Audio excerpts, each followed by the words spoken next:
하나님의 말씀 함께 보겠습니다. 사도행전 13장 32절로 52절, 좀 긴 본문이지만 함께 교독하도록 하겠습니다.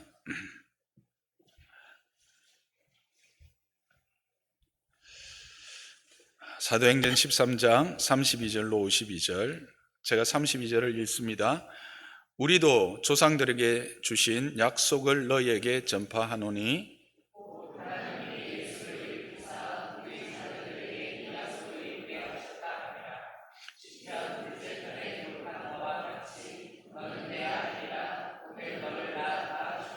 또 하나님께서 죽은 자 가운데서 그를 일으키사 다시 썩음을 당하지 않게 하실 것을 가르쳐 이르시되 내가 다윗의 거룩하고 미쁜 은사를 너희에게 주리라 하셨으며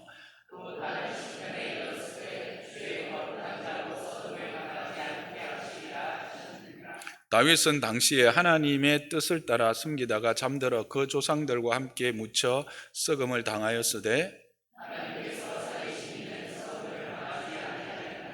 그러므로 형제들아 너희가 알 것은 이 사람을 힘입어 죄사함을 너희에게 전하는 이것이며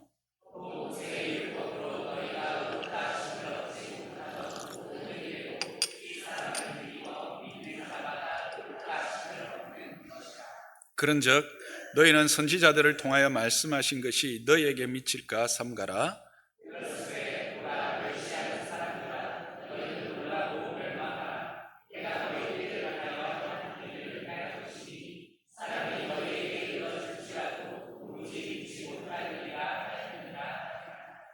그들이 나갈새 사람들이 청하되 다음 안식일에도 이 말씀을 하라 하더라.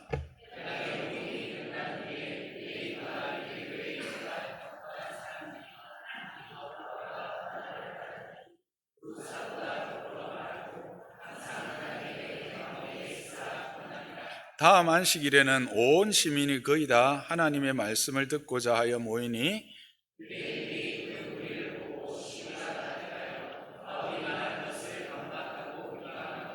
바울과 바나바가 담대히 말하여 이르되 하나님의 말씀을 마땅히 먼저 너희에게 전할 것이로되 너희가 그것을 버리고 영생을 얻기에 합당하지 아니한 자로 자처하기로 우리가 이방인에게로 향하노라.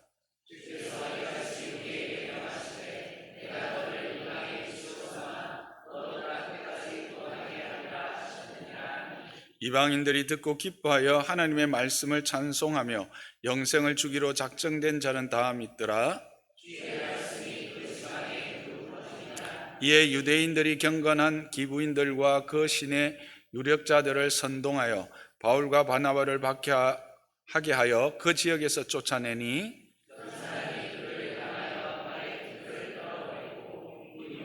함께 있습니다. 제자들은 기쁨과 성령이 충만하니라. 아멘. 이제 성경 강해 요한계시록이 끝나고 많은 분들이 물어봅니다. 목사님, 다음에는 어떤 성경을 강해하실 건가요? 이렇게 많이 물어보세요. 제 마음에는 이제 생각하고 있는 성경이 있고 이제 준비를 하고 있습니다만 오늘과 제가 돌아오고 난 안식월을 마치고 난 이후에 당분간은 매일 성경 본문을 가지고 함께 살펴보려고 합니다. 오늘 이 본문도 큐티를 하시는 분들은 아시겠지만 매일 성경 본문입니다.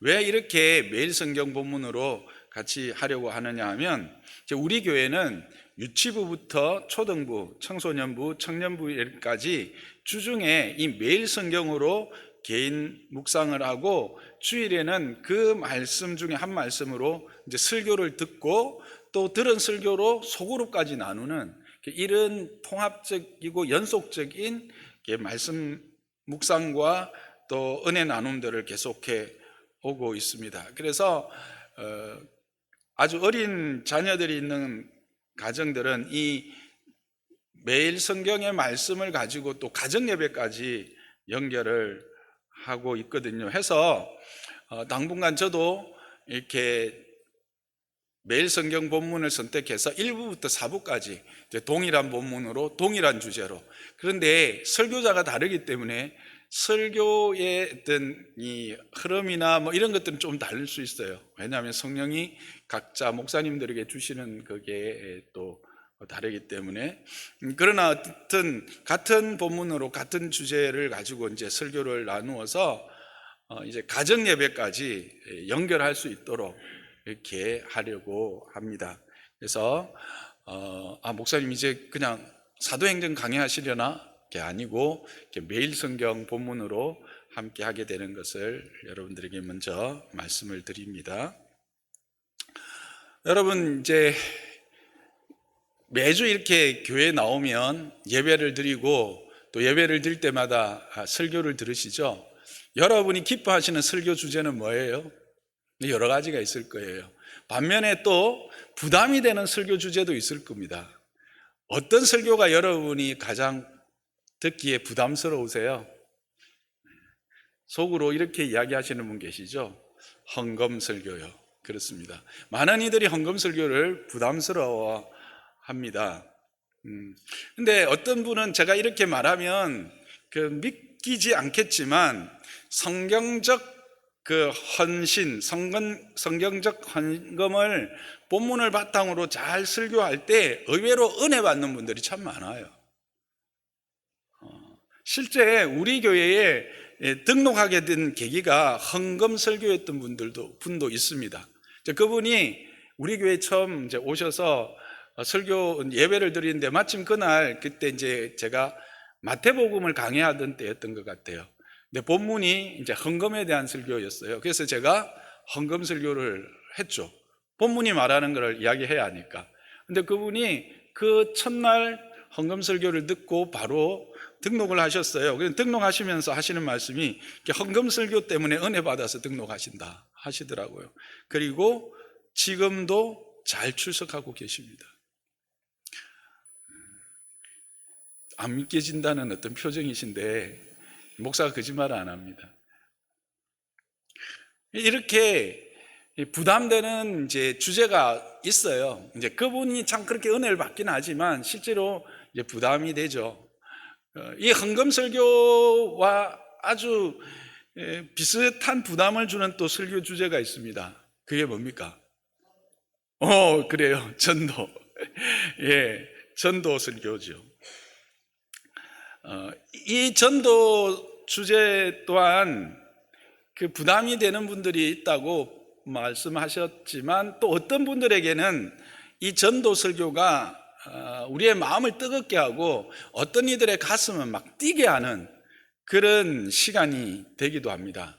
오늘 주제가 제가 이렇게 앞에 이야기를 길게 하는 것은 오늘 주제가 뭐다? 전도 설교다 라고 하는 거죠. 근데 이 전도 설교가 실제로 우리의 마음을 아주 뜨겁게 하고 우리의 마음을 뛰게 합니다. 오늘뿐만 아니라 이 사도행전 전체가 실제로 이 주제를 가진 성경이지요. 여러분, 사도행전의 주제 성구가 뭔지 아십니까? 1장 8절입니다.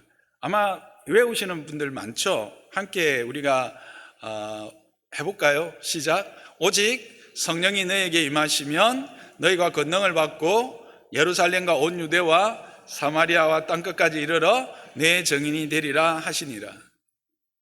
이 1장 8절이 실질적으로 어떻게 우리의 삶 가운데, 교회 가운데 응하여지는가, 성취되어지는가를 풀어가는, 그리고 어떤 목사님이 말씀하셨지만 이제 28장에서 끝나는 이 사도행전이 29장으로 넘어가는 오늘의 우리의 삶에 이어지는 사도행전 29장을 살아가기를 원하는, 우리의 삶으로 연결되기를 원하는 말씀이 바로 사도행전이다 할 수가 있습니다.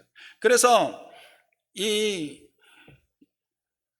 사도행전을 보면 처음에 예수님의 말씀을 따라 예루살렘에 남아있던 그들이 성령의 임하심을 경험하고 나가서 각 나라 방언으로, 명절에 이제 디아스포라, 흩어져 있던 유대인들이 예루살렘에 모였을 때 그들에게 태어난 곳 방언으로, 태어난 곳 언어로 복음을 전하는 일이 있었고, 그 일로 말미암아 3천 명이 예수님을 믿고 돌아오는 교회가 출발하는 그런 일들이 있었죠.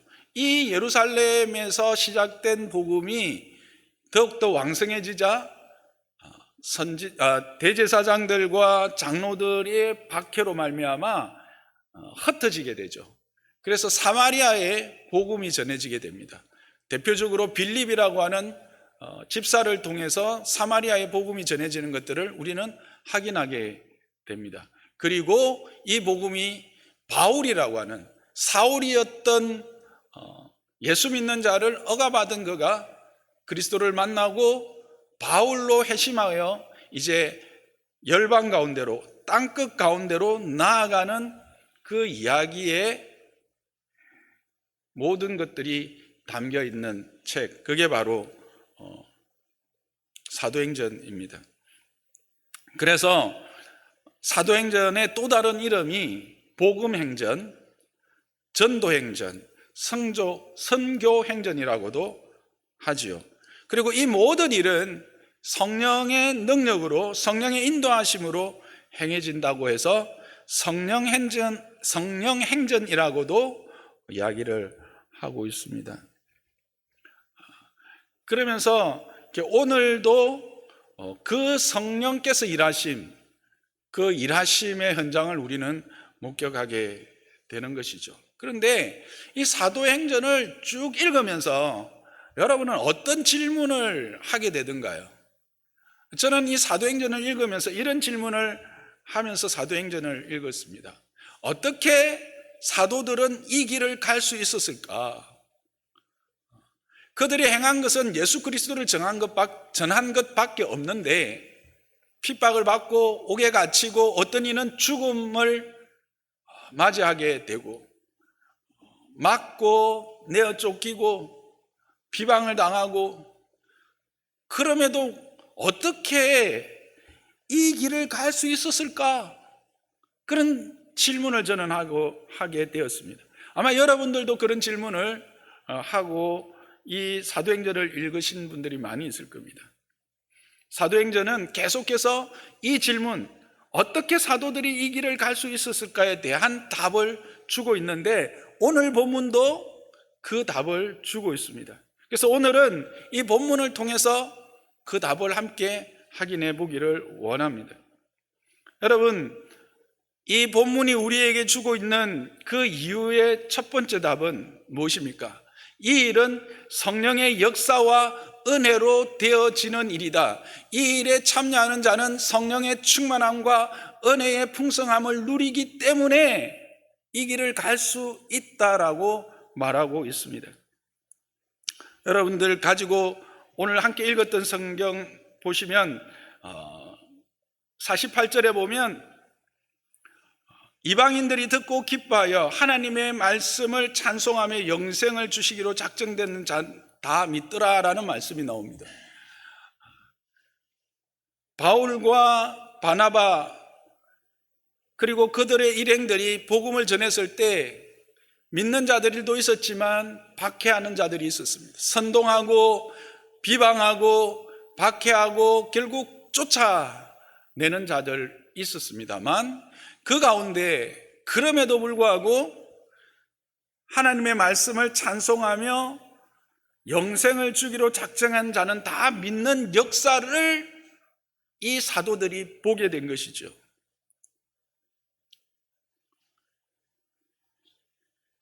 여러분, 인간적인 생각으로 온 시내가 소동하고 비방하고 박해하는 가운데서 자신의 믿음을 드러내고 고백할 수 있겠습니까? 찬송하고 그 믿음을 따라 살기로 결단하는 일들이 일어날 수 있겠습니까? 성령의 역사가 아니면 불가능합니다. 이 일은, 사도들은 이 일을 보고 무엇을 경험한 겁니까? 이 일은 성령이 하시는 일이구나. 그 성령께서 여전히 예루살렘에서 역사하셨던 그 성령, 사마리아에서 역사하셨던 그 성령이 오늘 이곳 안디옥에서도 동일하게 역사하는구나 라고 하는 것을 확인하게 된 것입니다. 여러분, 우리의 담대함은 어디에서 나올까요? 믿음의 삶을 살아가는 담대함은 우리에게서 나올 수가 없습니다. 그것은 성령의 역사를 경험한, 성령의 역사 안에서 그것을 체험하고 체득한 자의 삶에서 나타날 수 있는 것입니다. 사도들이 참으로 어렵고 힘든 환경 속에서도 여전히 그 길을 갈 수 있었던 것은 그들의 삶의 현장에, 그 전도의 현장에, 선교의 현장에 성령의 역사들을 경험했기 때문입니다. 여러분들도 이 전도자의 삶을 살아가기를 원하십니까? 그렇다면 여러분이 이 성령의 역사를 경험하는 자들 되기를 주님의 이름 축복합니다. 또한 이들은 기쁨이 충만했다고 말하고 있습니다.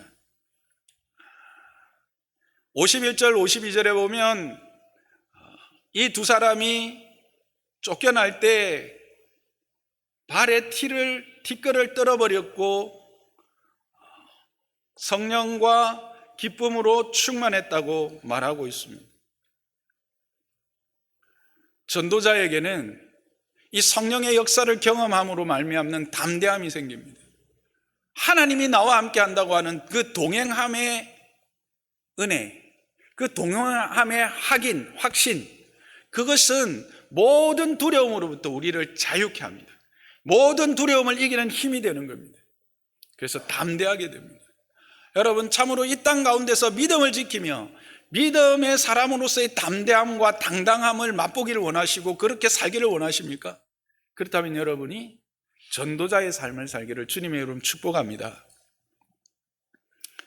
별로 그래도 목사님 그냥 대충 살지 뭐 성령 충만할 것, 하나님의 역사도 경험하고 싶지 않습니다라고 하는 표정인 것 같은데, 여러분, 신앙함이라는 것은, 하나님이 우리를 자녀로 부르심이라는 것은 그 은혜의 부요함과 풍성함의 초대라고 저는 자주 말씀을 드립니다. 예수를 믿고 하나님의 자녀가 되신 여러분에게 이 은혜의 부요함을 누릴 수 있는 그런 하나님의 기회가, 하나님의 초대가 있는 것을 기억하시기를 바랍니다. 여러분, 전도하는 자에게 이와 같은 성령의 충만함과 기쁨이, 담대함이 있는 것입니다. 이것이 그들로 하여금 이 전도자의 길을 계속 달려가게 하는 것입니다. 이게 근본적인 이유입니다. 성령의 능력이 아니면, 성령의 충만함이 아니면 이 길을 아무도 갈 수 없습니다. 그래서 1장 8절에 오직 성령이 너희에게 임하시면 너희가 권능을 받고입니다. 성령이 임하시면 권능을 받고 이 길을 갈 수 있는 것입니다. 그리고 이 길을 통해서 이 성령의 충만함을 경험하게 되는 것입니다. 여러분들, 성령의 충만함이 다들 소망하고 계신 줄 믿습니다. 예수 그리스도를 믿고 하나님의 백성으로 살아가는 자들에게 가장 큰 소망이 뭐냐라고 물으면 많은 분들이 성령의 충만함을 경험하고 싶다라고 이야기를 합니다. 그렇지만 죄송하지만 때로 너무 많이 헛다리를 짚고 계십니다. 성령의 충만을 위해서 엉뚱한 일들을 버리고 따라가고 있다는 거예요. 성령의 충만을 경험할 수 있는 가장 분명하고 확실한 방법은 그리스도를 전하는 전도자의 삶을 사는 것임을 성경이 우리에게 증거하고 있는 것을 기억하시기를 바랍니다. 그래서 여러분들이 이 땅에서 믿음의 걸음을 걸어가며 담대함과 기쁨과 성령의 충만을 맛보기 위하여 전도자의 삶을 살아가기를 주님의 이름으로 부탁하고 축복합니다. 그리고 이들이 이런 기쁨 가운데서도 이와 같은 실질적인 열매를 맺고 하나님의 역사를 나타내기 위해서 그러면 아무런 준비 없이 섰느냐? 그렇지 않습니다. 이들은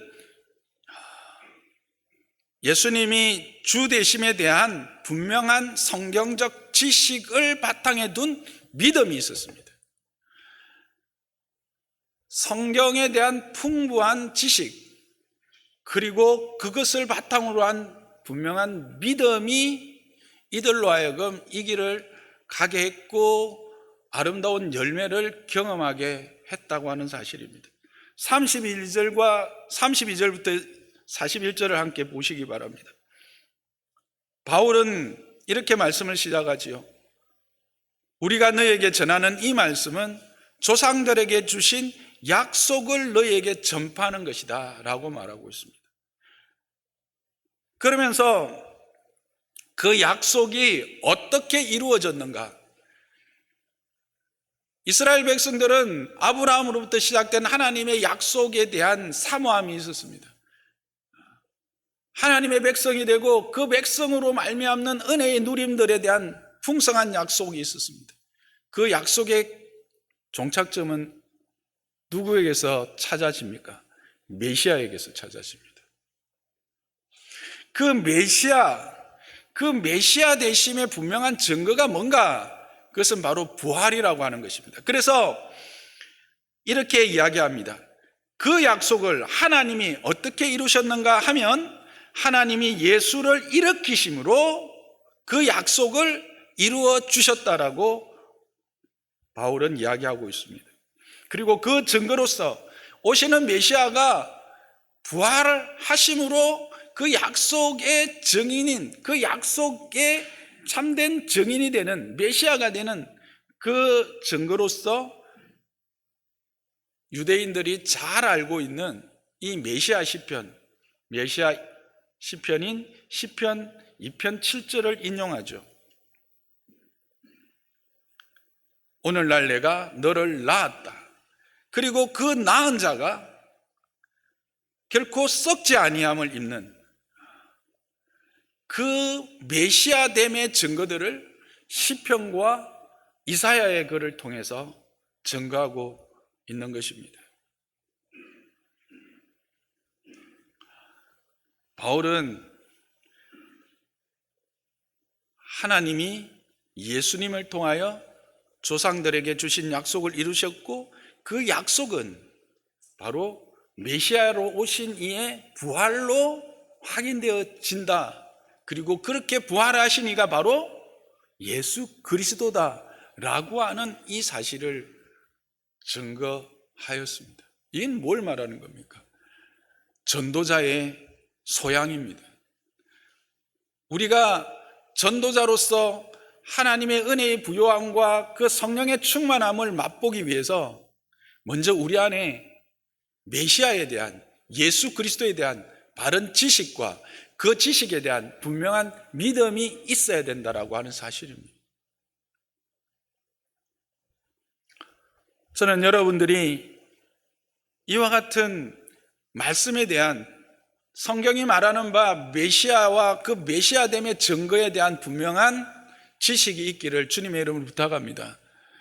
우리가 전하는 것은 세상 것이 아닙니다.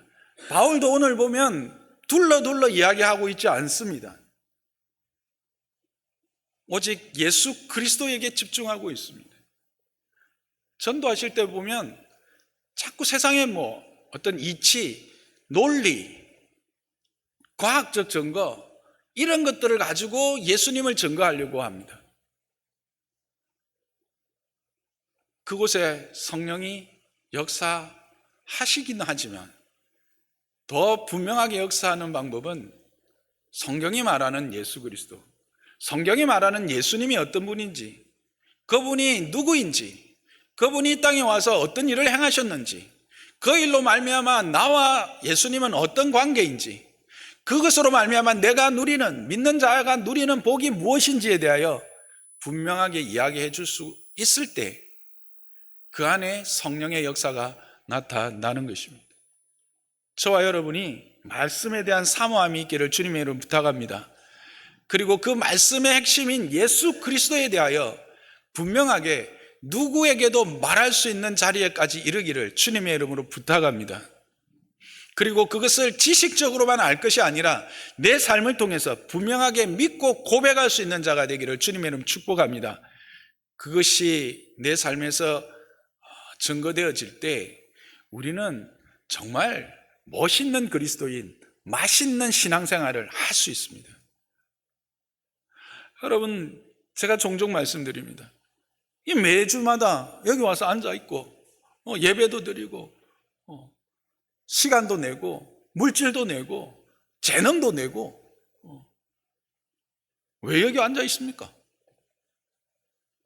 목사가 이런 말 하니까 이상하지요.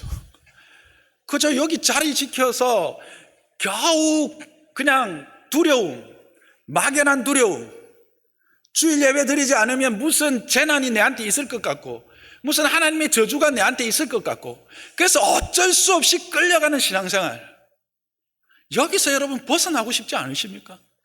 여러분 정말 예수님으로 말미암는, 그분으로 말미암는 은혜의 부요함, 하나님의 나라의 그 풍성함, 성령 안에서 이루어지는 아름다운 영적 신비한 교류들, 그런 것들을 맛보고 경험하고 그것을 찬양하고 그렇게 살고 싶지 않으십니까? 그렇게 신앙생활 하고 싶지 않으십니까? 그 방법이 바로 삶에서 예수 그리스도의 증인이 되는 것이라는 겁니다. 성경은 그것을 계속 이야기하고 있습니다. 성령 충만을 다른 데서 엉뚱한 방법으로 찾지 마십시오. 성령 충만은 말씀 충만이요, 성령 충만은 그 말씀으로 그리스도를 증거하는 삶에서 나타난다는 것을 기억하십시오. 그리고 그런 자리에서 성령의 역사를 우리는 경험하게 되어 담대해지고 우리는 그곳에서 기쁨을 누리게 되어지는 것입니다. 이렇게 복음을 전했을 때 어떤 반응이 나타납니까? 42절과 44절입니다. 42절에 보면 그 말씀을 들은 사람들이 나가면서 다시 청합니다. 다음 주일에도 이 말씀을 하더라, 하라, 그렇게 청하죠. 그래서 44절에 어떤 일이 일어납니까? 안식일에 온 시민이 거의 다 하나님의 말씀을 듣고자 하여 모였다, 그렇게 말합니다. 비스디아 안디옥이라고 하는 곳인데, 이 안디옥 지역에 얼마나 많은 인구는 제가 잘 모르지만 그 학자들이 하면 유대인들이 한 2,000가정 정도 그렇게 살았다고 합니다. 그래서 여기서 아마 이 온 시민이라고 하는 것은 이 유대에 해당해서 가르쳤기 때문에 유대인들 그 그룹이 아닐까 싶어요. 그렇게 보더라도 2,000가정이면 요즘은 한 가정에 뭐 셋, 넷이지만 그 당시는 미니멈이 5 정도입니다. 그죠? 한 가정에 5, 많을 때는 9, 10입니다. 그렇잖아요. 지금 유대인이나 무슬림들은 실제로 그렇거든요. 저 때도 그랬고요. 5명만 따져도 어때요? 10,000이에요, 10,000명. 10,000명이나 되는 사람들이 있었는데 하여튼 많은 사람들이 몰려왔다는 거예요. 놀라운 하나님의 역사가 나타나는 것이죠.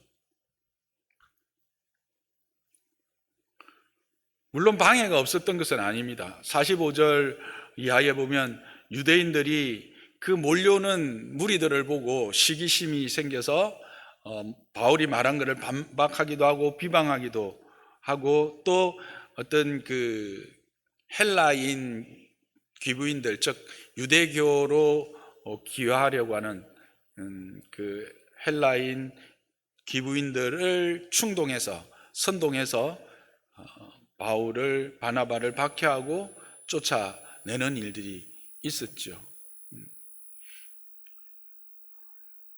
그러나 그런 시기와 박해 가운데서도 여전히 하나님의 역사는 나타나고 있는 것을 오늘 본문은 드러내고 있는 것입니다.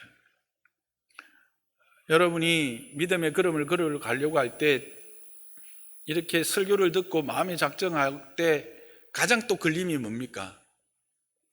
뭔가 방해가 될 것 같습니다. 그 방해 중에 가장 큰 방해는 뭘까요? 죄송하지만 여러분 자신이죠.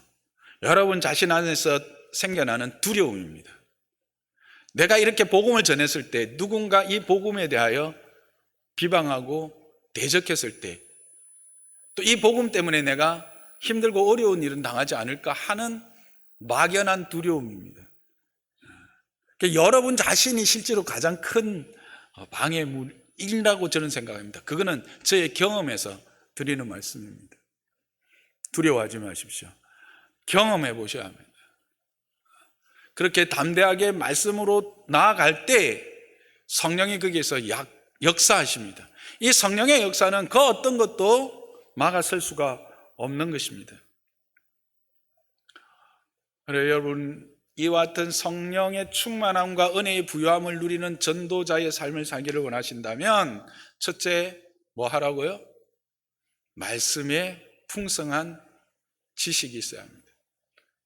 특히 무엇에 대한? 예수 그리스도에 대한.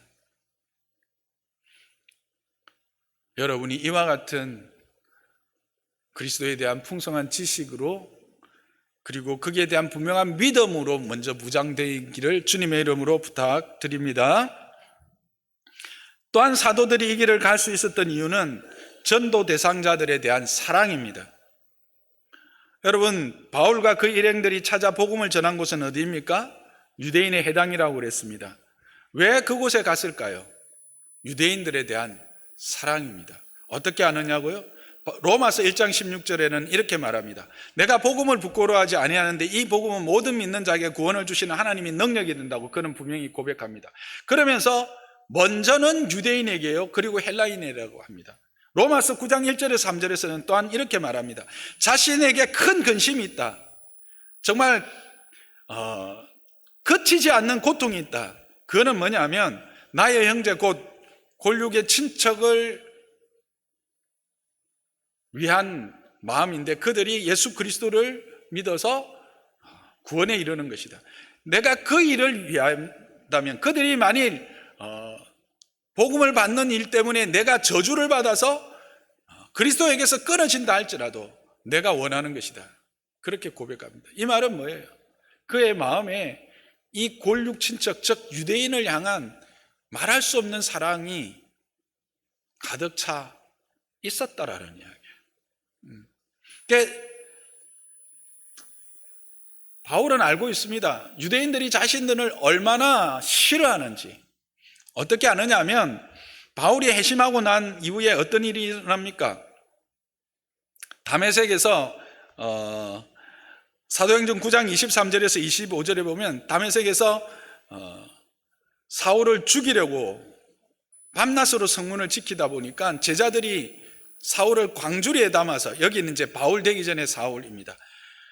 사울이 바울 된 것은 이 전도 선교를 떠나고 나서 이제 13장에서 여러분 처음 이제 사울이 바울로 나옵니다. 강주리에서 담아 내리는 그런 일도 있었고요. 9장 29절에서 30절에도 보면 유대인들이 바울을 죽이려고 힘써서 형제들이 그를 따로 이렇게 피신할 수 있도록 도운 일이 있습니다. 이렇게 미움을 받는 줄 알았지만 그는 어디를 가든지 먼저 유대인에 해당해 갑니다. 왜 그랬을까요?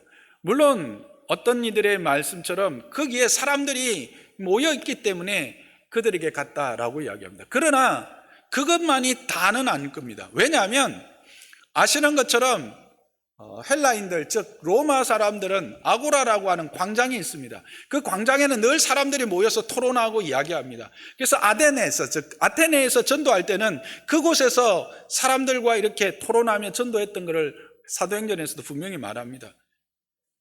그곳에 갈 수 있습니다. 그런데 바울은 가장 먼저 가는 곳은 유대인의 해당이었습니다. 왜일까요? 그들에 대한 사랑이었습니다. 여러분, 우리가 복음을 전하고자 할 때 가장 필요한 게 뭘까? 물론 말씀과 거기에 대한 분명한 확신, 믿음이지만 또한 사랑하는 마음입니다. 이걸 우리가 기도해야 돼요. 남편, 자녀, 아내, 부모, 여러분 말씀 전해보셨죠? 해보셨다고 생각합니다. 그런데 어때요? 한 번 하고 두 번 하다가 이거 아는데 자꾸 막 반대하고 비방하면 그때부터 별로 하고 싶지 않습니다. 근데 여러분, 기도하셔야 돼요. 뭘 기도할까요? 이 사랑하는 마음을 달라고 기도해야 됩니다. 사랑하는 마음이 있었기에 바울은, 사도들은 그 길을 간 겁니다. 이 사랑은 하나님께로부터 오는 사랑입니다. 하나님께로부터 오는 사랑, 수직적인 사랑이 결국 수평적인 사랑으로 연결되어지는 것이죠. 그리고 마지막으로는 분명한 사명의식입니다. 47절에 보면 내가 너를 이방의 빛으로 삼아 너로 땅끝까지 구원하게 하리라 하셨느니라. 다메섹에서 바울에게 주신 주님의 사명이죠. 여러분들 가운데서 이런 말 하실 수 있을 것입니다. 나는 이 사명을 아직 못 받았어. 과연 그럴까요? 여러분들 사명을 못 받으셨습니까? 아까 인용했던 사도행전 1장 8절에 오직 성령이 너희에게 임하시면 너희가 권능을 받고 예루살렘과 온 유대와 사마리아 땅끝까지 이르러 내 증인이 어떻게 되리라. 이 말은 뭡니까? 성령을 받은 자는 증인이 된다라는 거예요. 증인이 된다라고 하는 것은 모든 성령을 받은 자의 삶이라는 것이죠. 그래서 이 말은 성령을 받으면 다 사명자가 된다라는 것입니다. 그렇죠? 여러분 성령을 받으셨습니까?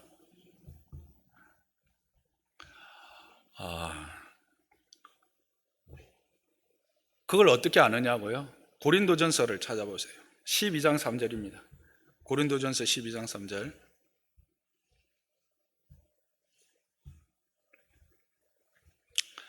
함께 읽어볼까요? 시작. 그러므로 내가 너희에게 말하노니 하나님의 영으로 말하는 자는 누구든지 예수를 저주할 자라 하지 아니하고 또 성령으로 아니하고는 누구든지 예수를 주시라 할 수 없느니라. 여러분 이 말씀이 뭔지 이해하시죠? 예수를 주라고 고백할 수 있는 사람은 다 누구다? 성령을 받은 자다라는 거예요. 여러분 예수님이 여러분의 주인이십니까? 예수님의 십자가가 여러분의 십자가입니까? 예수님의 부활이 여러분의 부활입니까?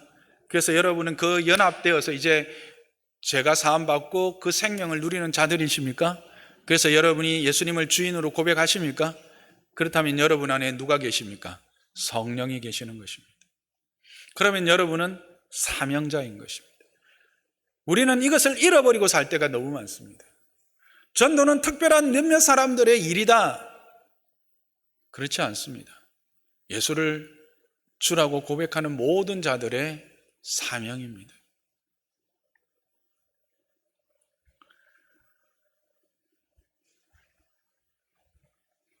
저와 여러분이 이것에 부여잡고 있다면 우리는 결국 성령의 충만함을 누릴 것이고 우리는 참된 기쁨과 한의에 찬 기쁨의 신앙생활을 할 수 있게 될 것입니다. 사랑하는 성도 여러분, 사도들이 간 길은 특별한 길이 아닙니다.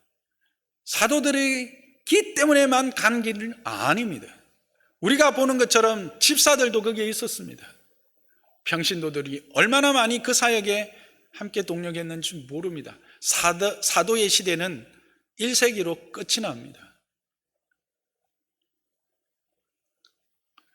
저와 여러분이 이제 사도행전 29장을 사도행전 30장을 써내려가야 될 자들입니다. 사랑하는 성도 여러분, 성령의 충만을 사모하며 신앙함에 있어서 이 영적 기쁨과 감격을 사모하는 자들이 되기를 주님의 이름으로 축복합니다. 그것은 전도하는 자에게 주시는 하나님의 은혜의 복입니다. 그 일을 위해서 저와 여러분이 말씀에 풍성한 자, 하나님에 대하여 그의 지식에 부요한 자가 되기를 주님의 이름으로 부탁합니다.